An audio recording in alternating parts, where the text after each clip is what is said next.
Welcome, everybody, to the Level Up Building Characters with Advanced Player's Guide panel. We just had this book released today officially, and you can get it on Paizo.com or through your game store. And we're very excited to have it out. A lot of work went into this one from everybody on this panel and everybody else at Paizo. So I'm going to start off here with introductions. I am Logan Bonner. I'm the Pathfinder lead designer.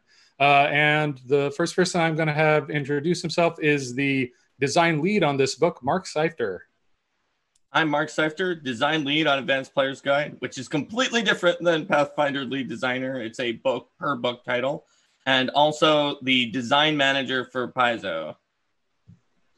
And Liz, how about you go next? All right. I'm Liz Liddell. I'm the newest member of the design team with the radical title of designer. And the Advanced Player's Guide was the first book for which I have designed classes in Pathfinder, and has been a real wild ride. I'm really, really excited to see it getting out and getting into your hands. Right. And then someone who both worked on this book and has made sure that you can use this book and organize play through the sweat of his brow, James. Hi, I'm James Case. I'm an organized play developer. At the time this book started, I was in the editing department, so I was editing lead for the first half of this book before passing it off to the very awesome Leo Glass. And and also for implementing these options into organized play. Yeah, you got to work on a lot of different stages of this project, and we're going to talk about some of those as we go through the panel. So quick summary of just what this book is. So the APG is kind of our big book of character options after the core rulebook. So Pathfinder 1E was a big game with a lot of options, and this is kind of where we said, hey, let's get in a whole bunch of those classic options people really like. It has 4 new classes, has a bunch of new ancestries, spells, magic items, all kinds of concepts, a huge number of archetypes to let you expand on your character. And we're going to kind of focus on just the process of building a character using the options for the APG for this panel. Normally, when you're making a character, you're going to kind of come up with the core concept of your character and how everything goes together. Because we're doing this through Twitch, we're going to do just a poll for each step of the process and kind of see what we can Frankenstein together as we go through this process. The first part is going to be your ancestry, because we go through the ABCs, ancestry, background, and class. So we're just going to do those in order. Param, if you will pull up the first slide, please. The new ancestries in this book are the Catfolk, Kobold, Orc, Ratfolk, and Tengu. And we're going to have a poll running to see which of those is going to be our choice for this character creation. And go ahead and start that poll anytime you're ready. I'm going to kind of have everybody talk about one of these ancestries. And I'll also note, and Liz, if you want to talk about this a little more after we kind of run through the ancestries. There are also versatile heritages in this book, which are kind of like the half-elf or half-orc heritage from the core rulebook, but anybody can take them. This is how you get your tieflings, or your Dhampir, kind of half vampires. There are a bunch of those in here, and we're going to, for simplicity's sake, we're probably not going to do that in this character creation, but they're a very cool part of this book. So the Catfolk. Mark, do you want to talk a little about the Catfolk, which was written by Ron Lundeen?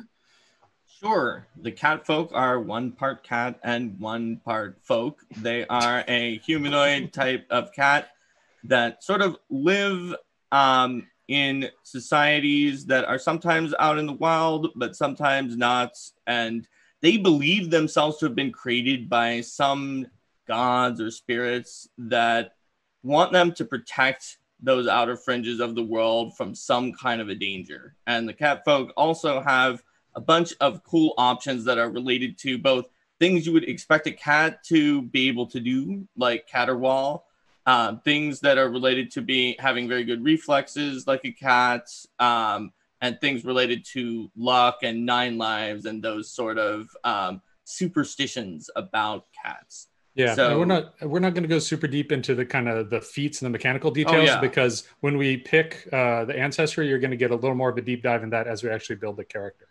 Yep. So that's what you get from Catfolk. Yeah. The next ancestry is the Kobold, which was written by John Compton. Liz, would you like to talk about these scaly little friends? Sure. So kobolds are small-sized lizard people who absolutely believe that they are obviously descended of dragons. And so you've got an itty-bitty little body, but huge egos and really like oversized personalities. You've got a lot of community within the kobold culture, living in very close spaces that they protect, and are almost iconically known as trap makers. They defend their homes with traps and more traps. And so among the kobolds, you have sort of a split of directions of abilities between these draconic ideas, the fact that really they're very small and a little bit cowardly, and then that sort of cultural inherent trap building. And I'll note, if anybody's just watching this and not watching the chat, the poll is going right now. If you want to weigh in on which ancestry you use, you can find the poll link in the chat. The next ancestry that we're talking about is the Orc. Oh, actually, before we go to the Orc, James, kobolds also are getting a little bit of a special treatment in organized play. Would you like to mention that right quick? So there are a lot of new ancestry options in this book, but as they're kind of getting outside of the core assumption of the game, most of them are not, I think all of them are uncommon. For organized play specifically, we have a living campaign, and one of the kind of ongoing storylines for a long time has been with the sewer dragons and this like kobold community. So as we've built towards that, and as we were going into APG, and between that and also things like the free RPG day that came out that featured kobolds quite heavily, we decided that it just kind of made sense to say, hey, the Pathfinder Society has been working on these diplomatic relations for a really long time. So kobolds are common for the purpose of organized play. Everybody has access to it. So flood the society with your little dragon people. All right, thanks, James. So the Orc was written by Michael Sayer. There are a couple of these ancestries that we knew there was somebody in the Paizo building who really loved them. And having Michael Sayer do the Orc was a really great fit because he loves playing Orcs. He loves them. The Orcs are kind of an interesting culture that is kind of built around honesty and strength. And one of the things I like about their presentation here is that it's a really, really in-depth portrayal because they kind of get, a bad rap for most folks, but this kind of gives a lot of insight into them as people. Actually, I have the book right here. I can show you a image of what the Orcs look like. So we've got this archer here. The Orcs, you've already actually kind of gotten a preview of them a little bit in the core rulebook because there are a couple of Orc feats in there that were put in there to help out the half-Orc, but the Orc can also take them as well. And if you're playing a half-Orc, you can use the Orc feats from this book to kind of expand your choices. The next ancestry on the block is the Rat Folk, which were written by Jason Tondro, because Jason is one of our Starfinder folk, and Rat Folk are a big part of Starfinder as the Soki. Liz, would you like to talk about the Rat Folk a little bit? Sure. So Rat Folk were introduced in Pathfinder First Edition in a couple of different corners of our campaign setting, but then they really got catapulted into the spotlight through Starfinder, where they became one of the 6 core races of that game. Here we've brought the Rat Folk ancestry forward because it was so popular in Starfinder, and because really they're adorable. So these are our other small ancestry in this book. Again, you're looking at a very community-focused culture that has a lot of abilities that manifest out of the fact that these are rat people. So you'll either look at what kind of rat you are. Are you a desert rat, or are you a rat that typically lives in underground areas? But I think it is really of utmost importance to point out that you can still have cheek pouches in Pathfinder Second Edition. Yeah. All right, thank you, Liz. And then the last ancestry, this is another one where we knew somebody in the building who had a good handle on the Tengu, and that person happens to be on the call with us here. So, James, tell us about the Tengu. So Tengu are kind of a really interesting hybrid. We have, the name obviously is from the kind of Japanese folk creature, but we've in Pathfinder kind of built this other really interesting mythology on them where they live on ships and they consume bad luck and that kind of thing. So one of the things that Tengu really are centered around is the idea of kind of diaspora. There are some Tengu who are very traditional and who are focused on traditional spirituality, that kind of thing. And then there are others who live on ships and can find treasures and craft with blades and that kind of thing. So Tengu kind of have a wide spread of things. Some of them are things where you can eat jinxes, because that's a thing that happens in our setting. And then there's other ones where you can, at level 17, turn into a giant Oni and fly around. So kind of a balance of both sides there. Yeah. All right. It looks like we have the result of the poll as well. It sounds like the Kobold has won. Nice. So get your scales on, and James is actually going to be running Hero Lab for us to build the characters. James, for folks who are unfamiliar with Hero Lab, can you give them a quick description of what that's all about? Yeah, Hero Lab is a really cool character builder. You bring it up, it has places for you to put in all of your options. It'll calculate your stats for you. It'll tell you what's available to you, so you don't, for instance, take advanced fireballing if you don't have fireball, that kind of thing. And it's just like a really convenient way to kind of keep all your stuff together, make sure, like, I'm terrible at doing math, so it's really easy for me to have a thing that will tell me, what all my bonuses are. Yeah, it's just a convenient tool. Yeah, and I've seen some notes in the chat about Kobold Dragon Disciples. Dragon Disciple is actually one of the archetypes in the book. So if we're just going to make a first level character, but if we were continuing it at higher levels, that is a character you can make with the Advanced Player's Guide. All right, next slide, please, as we move on to backgrounds. So the backgrounds, I think most people here are familiar with Pathfinder 2e, but if you're not, the ABC process, Ancestry Background class, kind of takes you through the path of your life from birth, that is going to determine your ancestry, to your background, what you did before you became an adventurer, to your class, which is your adventuring life. And so we've grabbed a few backgrounds that are in the Advanced Player's Guide. Those are the Bandit, Barber, Cultist, and Scavenger. Our writers on backgrounds for this book were Nicholas Horniak and Patchen Mortimer. And I'm not sure who wrote which of these, but there's also a section in this book that's pretty interesting that is rare backgrounds, which are kind of ones that your GM has to approve, that because there's kind of a bigger campaign and story role, they're a little more complex, do sort of different things. But for the purposes of this, we're going to say your GM didn't let you use those. So we're going to grab these for Bandit, Barber, Cultist, and Scavenger and look at those. So that poll is going in the chat as well. What are some potential things that would make sense with a Kobold here? Because we've got a Kobold, so we know we're going to have a Kobold Bandit, a Kobold Barber, a Kobold Cultist, or a Kobold Scavenger. What do my other panelists like about those? I feel like most of them could make sense. A Kobold Scavenger could be gathering pieces for traps. A Bandit is sort of a traditional Kobold robbing people, Cultist of a dragon. Or the Barber that's just doing weird, risky surgeries and cutting. That's one of the... Whatever you're going to cut. Like if the barber's doing haircuts, they probably need to have been somewhere else other than just in Kobold dens, where there's not going to be a lot of business. One of the things or that was really their dream, and their parents were like, "It's never going to work. What are you doing?" Well, one of the things I really like about the Barber in the APG background is that it's actually like the classic Barber. So it's not just cutting hair and giving shaves. It's things like doing surgery or tooth extraction. So I could definitely see some places where some kobolds could use some of those things. Maybe they get their horns trimmed. Yeah, or scale polishes and touch-ups. Why not? They have a bunch of files in one of those big jars of blue liquid. Oh yeah.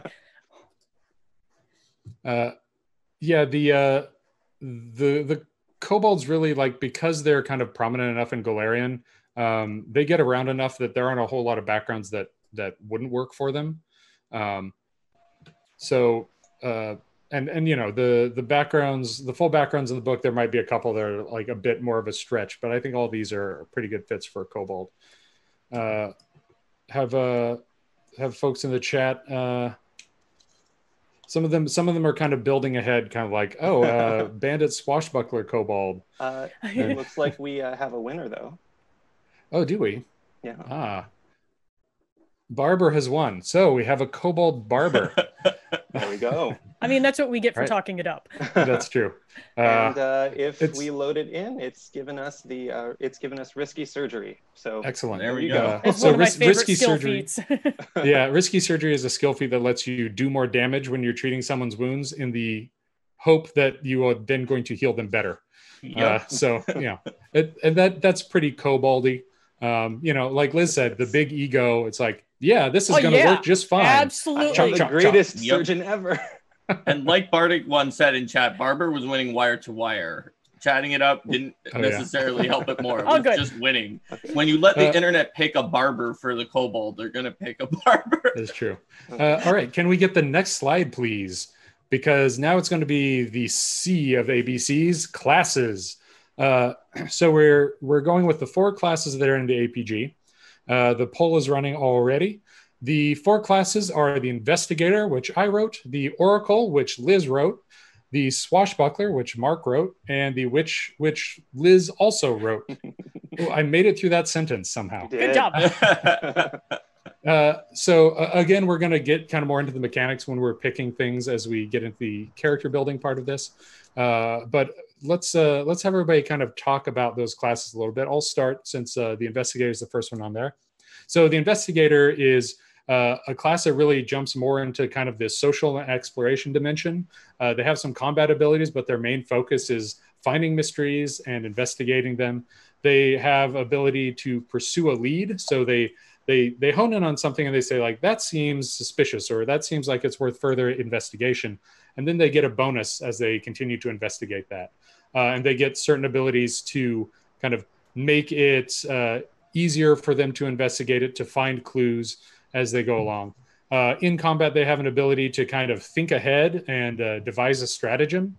And that lets them kind of pre-roll their attack. And they can look at that roll and say, like, well, that's a 2. I'm going to do something other than attack this round. Or they can look at it and say, like, that's a good result. I'm going to go attack with it. And if they choose to use that roll, they get to use their intelligence for their attack roll instead of their strength. And they also do some extra damage because they use like sword canes and other littler weapons, so they aren't kind of wailing on something with a great axe. The next class is the Oracle, which Liz, if you would talk about that. For sure. So the Oracle is in some ways a counterpart to the Cleric. If Clerics are the ones who get divine power through safe, measured, controlled means filtered through a deity, the Oracles are the ones who got it another way. And this sort of bypassing of the safeguards means that you have great cosmic power and also a terrible curse because your body is just not set up to handle this. And so you're looking at having spontaneous spellcasting and access to that whole divine spellcasting list. But then also, and in addition to that, revelation spells that let you pull from a specific viewpoint that you have that empowers your spells. But then you're also balancing that against this curse, which itself has drawbacks and benefits. So you're always doing this sort of game of how far do I want to push this versus how bad is it going to get? Yeah, and you'll also notice from the illustration there that we have a new iconic oracle who is a Tengu. And there's some fiction up on the website about that oracle if you want to look further into that. But right now we're by going our to... own James Case. Indeed. Buy James's book. All right. The next one on the list is the Swashbuckler, which Mark Seifter wrote. So Mark, take it away. All right. Well, the Swashbuckler is your flashy martial character that just goes in there, does all sorts of flashy skill actions to gain a state called panache, and then uses that to perform powerful finishing moves on your enemies with some really cool reactions as well. The Swashbuckler synergizes pretty well with the Kobold in that it likes the dexterity and the charisma that the Kobold is granting. And if we pick Swashbuckler, we're going to have a mobile and skill-using martial combatant, which uses one of several styles, such as the Braggart, who's constantly bragging about how great they are, possibly a good fit for the kobold, the wit who's telling jokes and making witty banter with the enemy, and more. Yeah, and it's worth noting here that, as Mark said, those two match up pretty well. I'll note that our goal with this is to have a little party. It's not to make the most powerful character. So when we get to the end of this, depending on your choices, you might have the best character in the world. You might have something a little more questionable. We'll see. Speaking of things that are questionable, our next class is the Witch, which was also written by Liz, who got to do all the spellcasters on this book, the hardest things to do. Liz, take it away. Trial by fire. So the Witch is...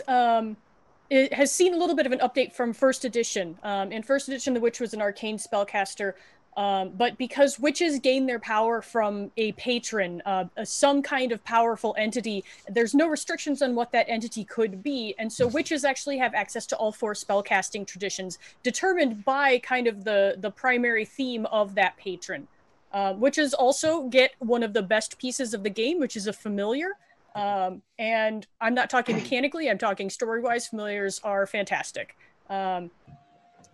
And not only do you get a familiar, but familiar is better than anyone else's familiar.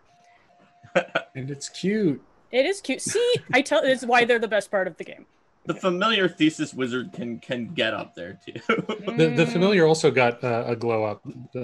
Faye's Fox got more tails, fancier look. Yeah.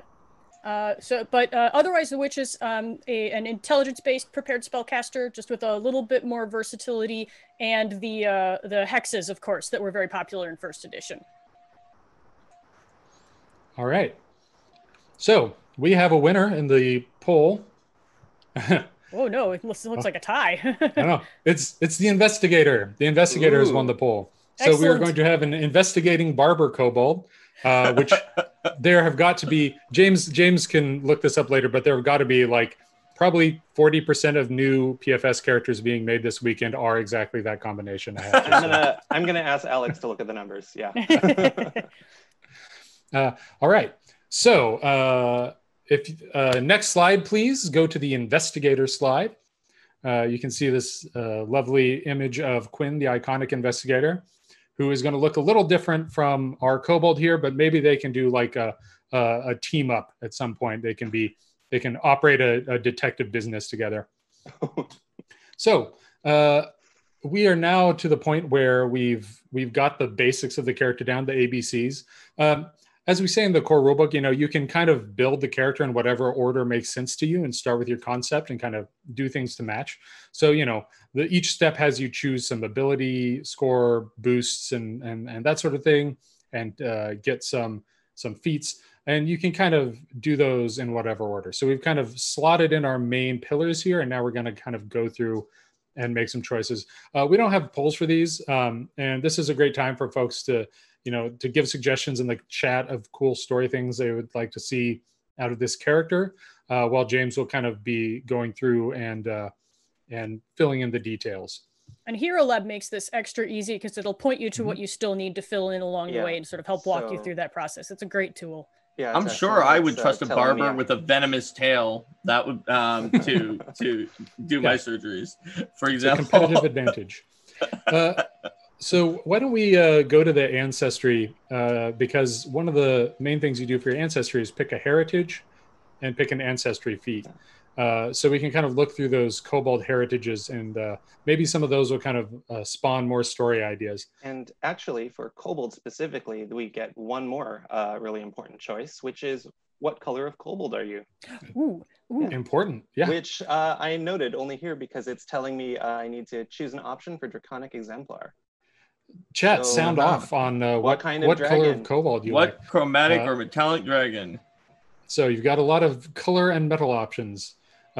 Purple is not one of them. Sorry, no direction. Dang it. Blue is close. Blue. Yeah. We have white see the from chat, the so I'm, white, silver, brass, silver, green. Oh, come on. Where are my blue people? Asmar is not a color, but maybe if we do some Paizo crayons, that'll Silver seems to be in the lead from the people who have serious I'm calling colors. This is a silver. Right. Silver kobold. Ooh, beautiful. All right, so we've got a silver kobold. Okay. And then we're also going to pick a heritage. Mm-hmm. So James, what are our options here? And are there any that you're leaning toward? So we got Cavern Kobold. That's if you're from tunnels and that kind of thing, and you get some climbing and movement abilities. You get Dragon Scaled, where you get resistance. You have Spell Scale, where you get some magic. Strong Jaw, which is exactly what it says on the tin. And Venom Tail, where you have like a little spur on your tail that gives you a little bit of venom. And actually, from what Mark said, I'm feeling the Venom Tail. I'm thinking that, you know, the only difference between poison and medicine is the dosage, and I kind of like it. So you gotta, you know, you've got to have some poison to understand how to fix the problem. You know? And for an investigator, you know, they can go into crafting and that's true, tinctures and that kind of thing. And I mean, if you're investigating, you're probably coming across murder cases, and what's the primary murder tool? So I am just going to click this button that says add.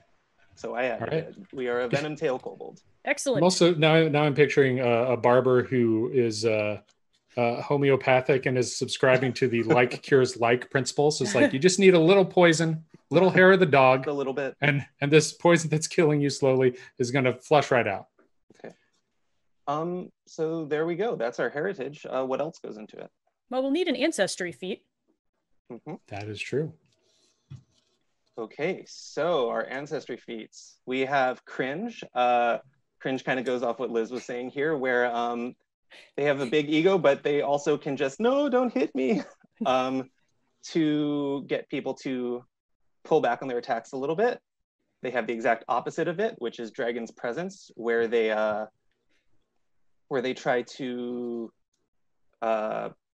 knock off fear effects, but they can only ever critically succeed or critically fail against fear effects. We have Kobold Breath, where they breathe out some dragon breath. Kobold Lore, where they learn about stealth and thievery. And Scamper, where they flee away from danger. It gives them a movement boost, but only if they're moving away from an enemy. So I got to pick the last one. So what's everybody here thinking? I think chat is saying cringe pretty loudly. So James, please post cringe. And locked in, cringe. Excellent. Okay. I'm over here trying to click on the Hero Lab like I control it. No, I have control. James has all the power. All right, so now we've got kind of a picture of the basics of our kobold, who has, you know, the powerful venom, but also the wherewithal to avoid conflict when necessary.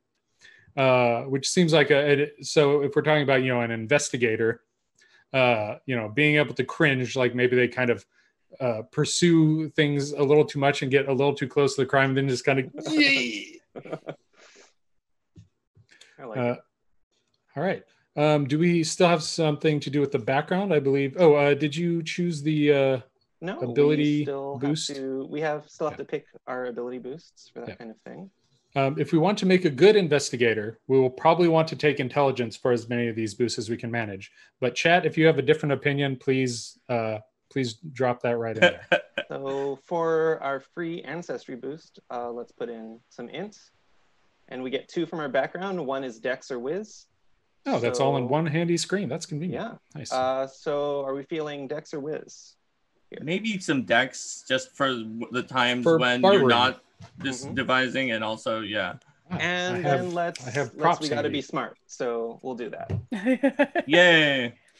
Should we do our 4 now, or can we? Yeah, can we let's come do back the to 4 that? free boost. Let's go for it. Okay. Int. Yep. Dex. Charisma. You got to be able to talk to your contacts and leads and that kind of thing. And let's offset that con just a little bit. Mm-hmm. I'd say we could bump the whiz, but I really like the idea of having a really smart but low whiz investigator. I think that it speaks to like poking your snout into all kinds of places you really shouldn't. You really shouldn't have, yeah. And hence cringing. Okay.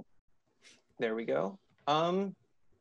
And we could pick languages, or we could just move on to the class. Yeah, let's just move on. Yeah, we'll pass that. And you can do your character creation in any order. So, you know, you can always just come back and fill this out. Yeah. And you can see on the Hero Lab screen, you can see the reminders there that something hasn't been filled in. So you can always go back and take care of those later.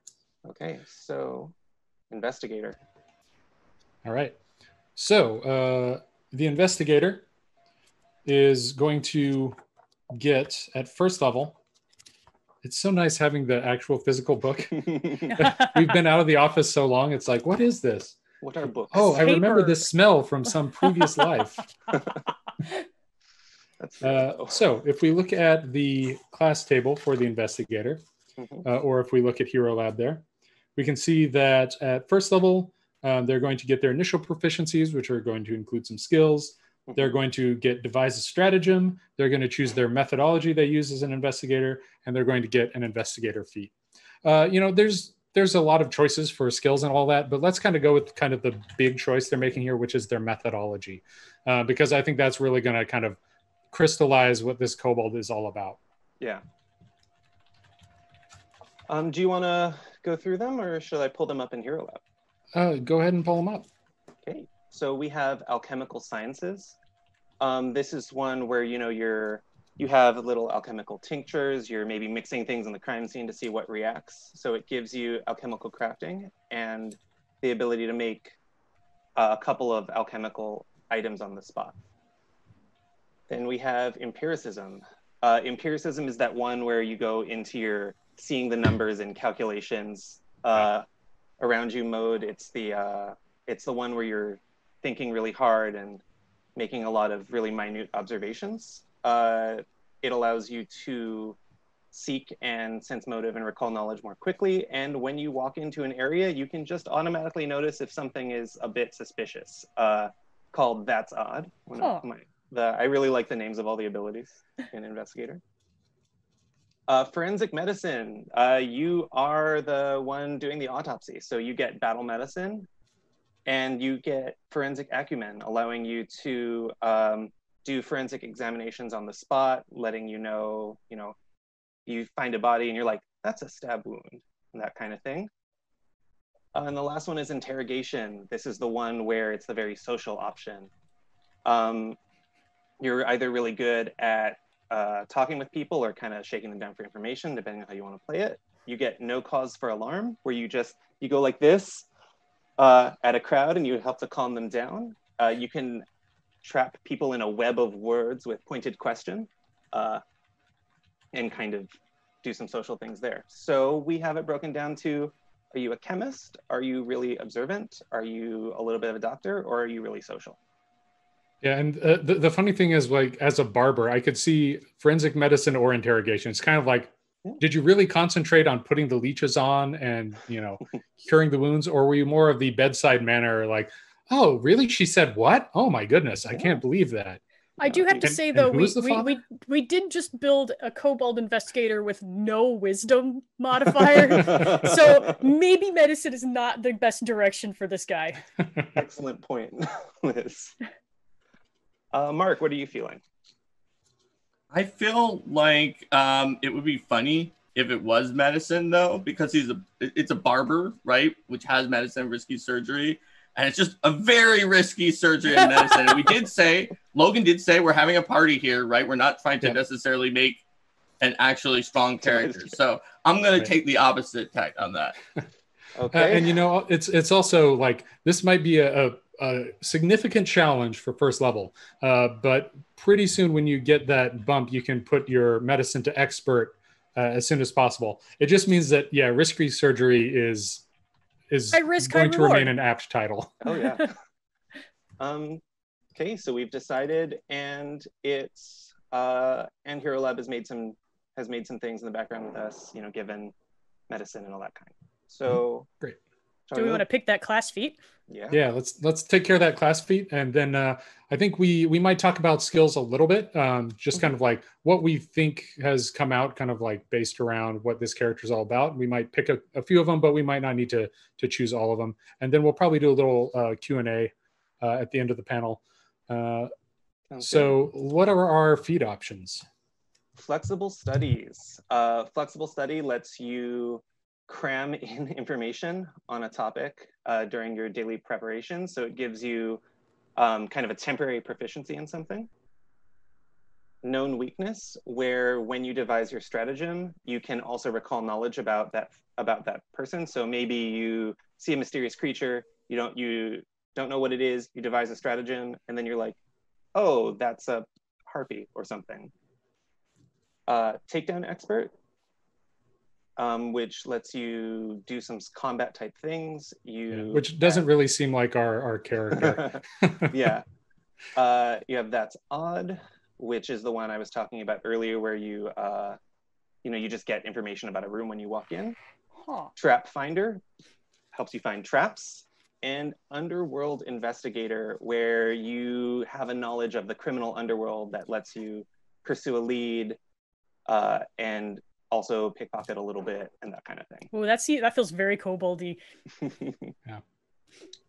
I also kind of like the idea of known weakness. Like if you've been a barber long enough and you've operated on a bunch of different creatures, it's like, oh yeah, one of those met an unfortunate end due to unforeseen circumstances after my operation. I know all about how minotaurs die.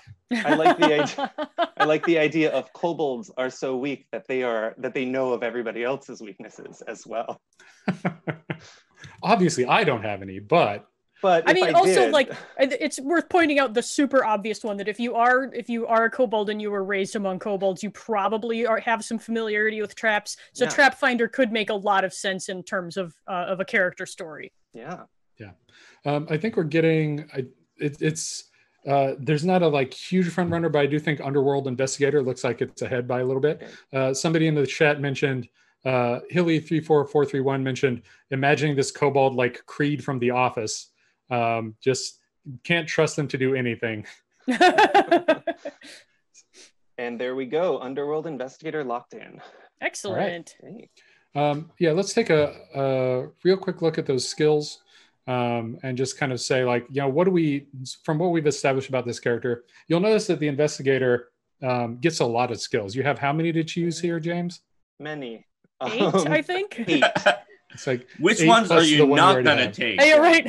Right. So we have 8. You can see our lores from our background, surgery, and the class are in, medicine's in, society's in. So we're just going to click some checkboxes now. Yeah. I choose stealth. All right. I'm going for diplomacy. That's good. Let's do it. Okay. Mark, give me one. Let's do some Arcana to know about dragons. Good. Logan? I am going to go with occultism. Yeah, you can definitely just pick all the knowledges. I'm going to say deception. And I'm going intimidation because big ego, like, big ego, bring it. Small body. Mark, back to me? Yep. Thievery. Good. And Logan? Performance. What is the performance? What is the favored form of performing? I think it's mostly kind of advertising the business, kind of standing on a box on the street corner. It's like, hey, I shave everyone and save everyone. Also, shave not and legally save. binding. Okay, and there our little caution thing went away, so we have all of our skills filled in. All right, cool. Okay, so Chad, feel free to kind of give us some opinions on this character. Like, what do you think? What are some other character details and names? What do we have in as the name right now, James? Do we have a placeholder or do we have a perfect kobold name? We have a placeholder. It is Jen Cunnington. Jen. Yes. That doesn't sound like a kobold name, though. That's more of a. I'm gonna do change some letters to K's in its case. I'm gonna do the evil PC thing and ask Chet. So what's that character's name then? And watch everybody scramble. Well, they said Sweeney Cobb. They are a reverse Sweeney. But since we're on kind of the main profile screen anyways, you can see our hit points are in, our abilities are all in, you can skills, and you may have selected abilities. Medicine twice. Oh, I think what it was is we got it from 2 sources. We got it from Barbara and from. So that means that we get a new bonus skill, right? Because we got it twice. So let's say crafting. Great. Right. Make some traps. There we go. There's a make thing wigs.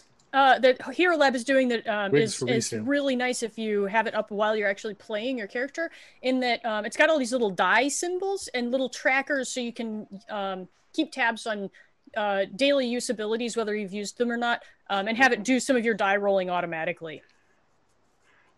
There's some good names here in the chat, but I'm going to admit that Dr. Yes is my favorite. Dr. Yes. No, It sounds yes. like an assumed name that they would put on their billboard. Excellent. I'm not done. Like Saul Goodman. There, I'm good. Let's while we're here, let's pick an alignment. What Chaotic. Yeah, I feel like that kind of Yeah. Probably chaotic neutral. yeah. There we go. And that'll add our little alignment traits and that kind of thing. All right. There we go. We have Nice. we have our Kobold, Barber, Investigator, Doctor So, Yes. So we have just like a very brief amount of time for some Q&A. We can answer a few questions.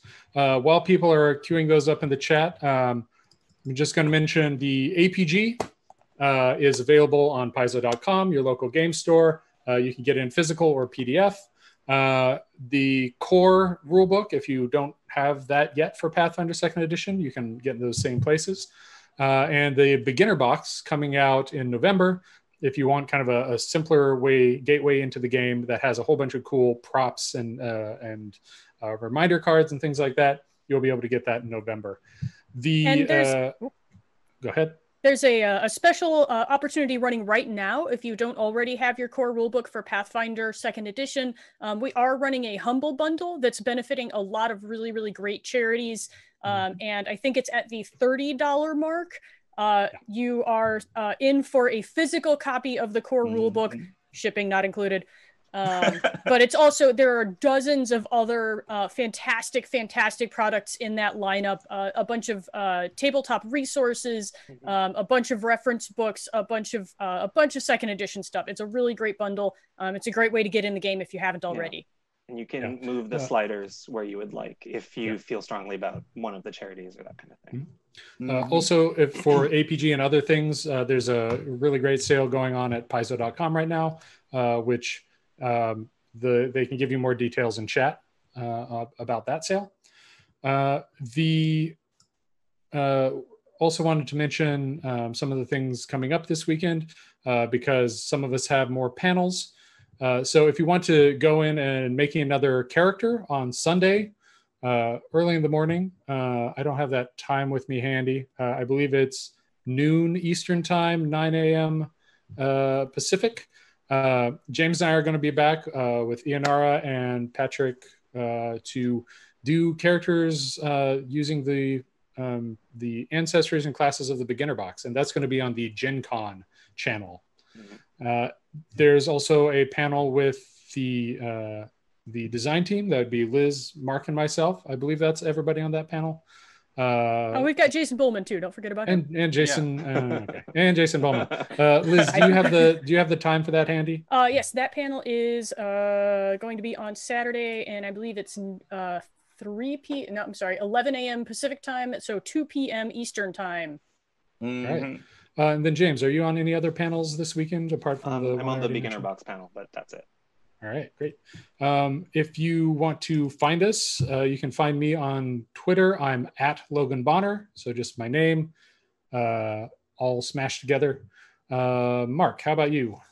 I'm at Mark Seifter, so same deal there, and also have a Twitch channel, which is Arcade Mark, so twitch.tv/arcademark with different little shows about RPG-related topics, Paizo interviews, and more. Yep. I'm on Twitter at Liz May Tweet. My name is LYZ. So I'm mostly just post pictures of space and cats. I am on Twitter, but my handle is not going to get across here because it's Toria Ria Ria. And I will drop that in chat after or something, or I'll ask one of the other three to retweet I'll me. take care of that. Yeah, or I'll just drop memes. That's what I usually do. So, all right. Do we have any questions coming in on the burning APG? questions? There's not really a huge number. Someone wants to know what Oracle Mystery Dr. Yes would have. Liz, you're the expert. Yeah, let me pull them up and take a look here. So, Would be life. Might be life. Also, might be bones. From all the all like the dead former patients because of the very bad wisdom. Here's another good question. This might also be a little more Liz focused, but what's your favorite ancestry / versatile heritage combo? Oh man. And actually, this would be a good time to give us a rundown of the versatile heritages because we didn't mention what they all are. Sure. So I can do that as part of this. So we have 5 versatile heritages in this book. 3 of them are grouped together under planar scions. So that's where you're going to have your ASMRs, which are the celestial-blooded people, the Tieflings, which are fiend-blooded, and the third group being the Dusk Walkers, which are very specifically created by Psychopomps as sort of neutral planar scions. They're pretty badass. The other 2 versatile heritages in this book are changelings, which are the children of hags, inserted into non-hag society. And my personal favorite, which are Dhampir, which are the offspring of vampires of various kinds. I think my favorite combination is actually Dhampir elf, because as it turns out, when you put immortal vampires and really long-lived elves in the same place, like, you end up with connections. And it's not something anyone would think about until you do. And then you're like, actually that does make a lot of sense. I have one that I really like because I think it just kind of shows the number of things you can do with this, which is Changeling Leshy. Because changelings are usually the children of hags. And you're like, well, how does that work? And my favorite headcanon for this is that a Changeling Leshy is a hag's like pet plant that every time they did a cauldron, they just kind of poured the effluent out the window into like their garbage or their garden patch, and eventually you gotta all of that kind of seep into a plant and you got a Changeling Leshy. We actually have a monster a little bit like that in Bestiary 3 that I wrote. Channeling the same not the plant part, but come back on Saturday to learn more. Mark, how about you? Let's see. I don't know. There's just too many possible combinations. I definitely like some of the weird ones with Leshies, like James Case went with, like Aasimar and Leshy from the somewhere in Elysium in all those plants out there, or a Tiefling Leshy that comes from like the plants in the abyss. Maybe a Dhampir Leshy grown in a graveyard by a crypt with vampires. They're all kind of fun. Yeah, I like Duskwalker. I'm sorry. Go ahead. I think I like the idea of a Tiefling Tengu Oracle, because they have like they're good luck, but they're also extremely cursed at the same time. I like that kind of like, nobody quite knows how to react to you because it's just like, well, but. No, but it fits better than it might seem, because the reason Tengu are considered to be good luck for other people is as Jinx Eaters, they take the bad luck into themselves. And as an Oracle, they're doing that on double time. And as Tiefling, would you say like probably Oni blooded? Not that we have that as a lineage in the APG yet, but just sort of for the whole just Oni double down on that concept. Tengu, double down. There's also probably just going to do one more question here because we're going to have to wrap it. But there's a question: given the ability of characters to more readily cross archetypes in 2E, how do you maintain classes' mechanical identities so we don't just get generic ability blobs for characters? The main thing there is that when you take an archetype, it is taking your class feats, but you're still getting your class features. So even if you blob everything else, there's still kind of the fundamentals of your class that are continuing on. So you might have a whole bunch of other additional things, but you aren't kind of doing one level of rogue and then 8 levels of barbarian, and kind of leaving all of the rogue behind. Liz? And then building on that, each archetype also has the dedication feat, which locks you into that archetype for a little while. So you can't just take one feat from 12 different archetypes. Once you commit, you gotta live it for a while. Yeah, and that's also the reason some of those class features are never going to show up in an archetype or a multi-class. Like, we're not going to make an archetype that just gives you legendary weapons from fighter or some of these other features that are part of the coherent nature of that class, because if you did, then you would possibly get towards that point. but It they're adds sort of some- a skeletal structure. Yeah, it adds some nice niche protection. So like that's Right. really good. Like witches are going to be the ones with the best familiars, and that's their thing, and they're going to do that. Yeah. All right. Well, thank you everybody for joining us. Thanks to my panelists, Liz, Mark, and James. And I hope everybody out there has a great Gen Con online and plays a whole bunch of Pathfinder and really enjoys the Advanced Player's Guide and making characters with it. So I think with that, we're going to sign off and stick around for Liz talking about some stuff in a little more detail right after this panel. Thanks, everybody. Bye. Bye.